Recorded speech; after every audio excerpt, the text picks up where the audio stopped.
So my wife and I in 2018, we got to go to Israel. We got to go with Passion, and it was an incredible trip. I'll never forget it. One of those moments that was so surreal was sitting in a very beautiful, peaceful place. In fact, we were in the Garden of Gethsemane. You have the Mount of Olives over here and then the Garden of Gethsemane. And we're sitting there and we're overlooking Jerusalem. You're up on that mountain, you're looking down over the city, and it was surreal. And we were taking communion. As we were taking communion, I just got God bumps thinking about it. As we were taking communion, it begins to sprinkle. And we look out, and just for about 3 minutes, all of a sudden, there's a rainbow. And it wasn't just a rainbow, it was a double rainbow. And it was over Jerusalem. Well, we're sitting right there on the mountain. Well, we're in the Garden of Gethsemane. This is the place where Matthew 26 begins to unpack for us what it was like. Now, when Steph and I were there, it was peaceful, it was serene, it was unbelievable. But Jesus now is there, and he knows that he's getting ready to be arrested.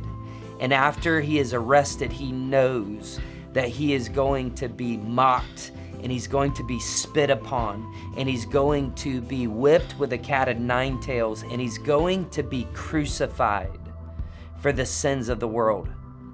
And so for Jesus here in Matthew 26, this is not just a serene, beautiful place. This is the Garden of Gethsemane.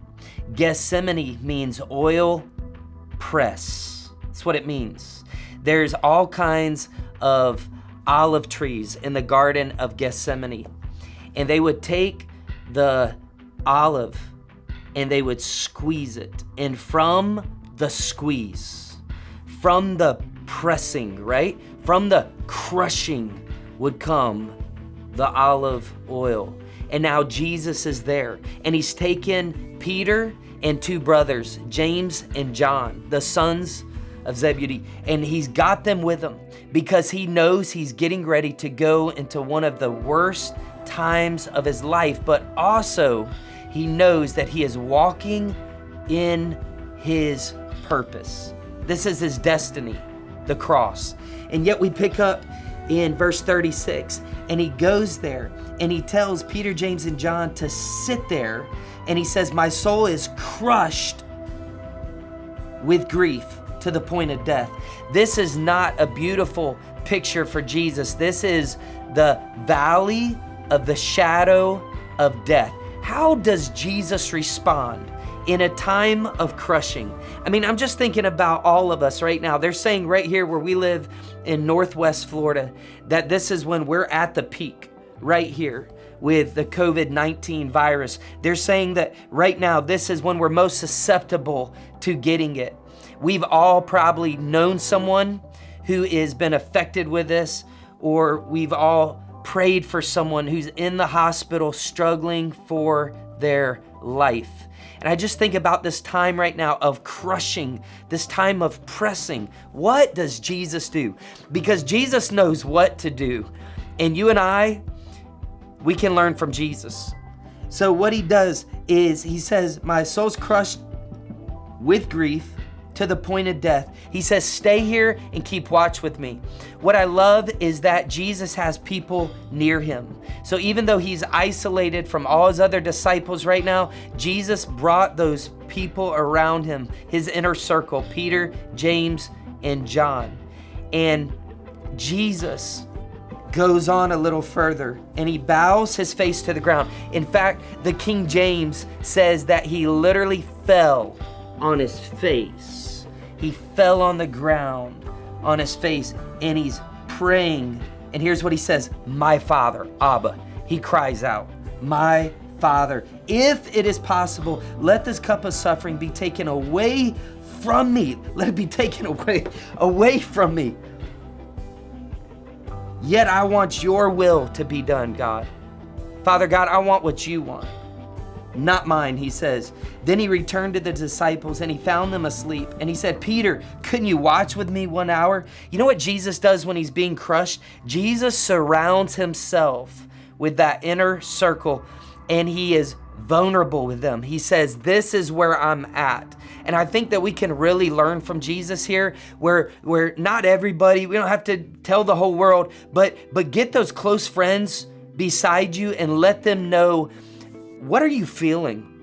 What are you facing? How are you reacting in this time right now of pressure and stress? I mean, this is a pressure cooker right now.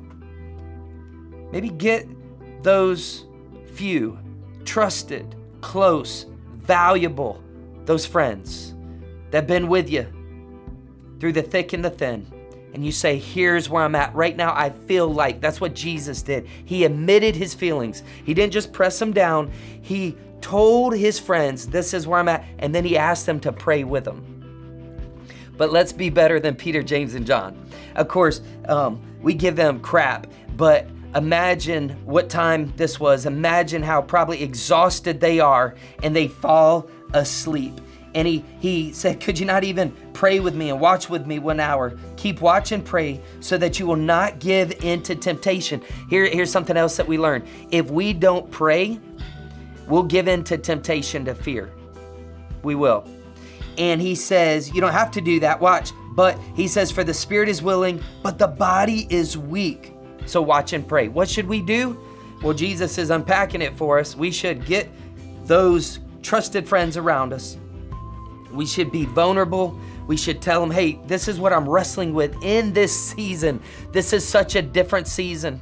This is new territory. We've never been here before. And Jesus says, hey, I've never been here before. I'm telling you, this is what I'm feeling. This is what I'm going through. And he's vulnerable and he's transparent.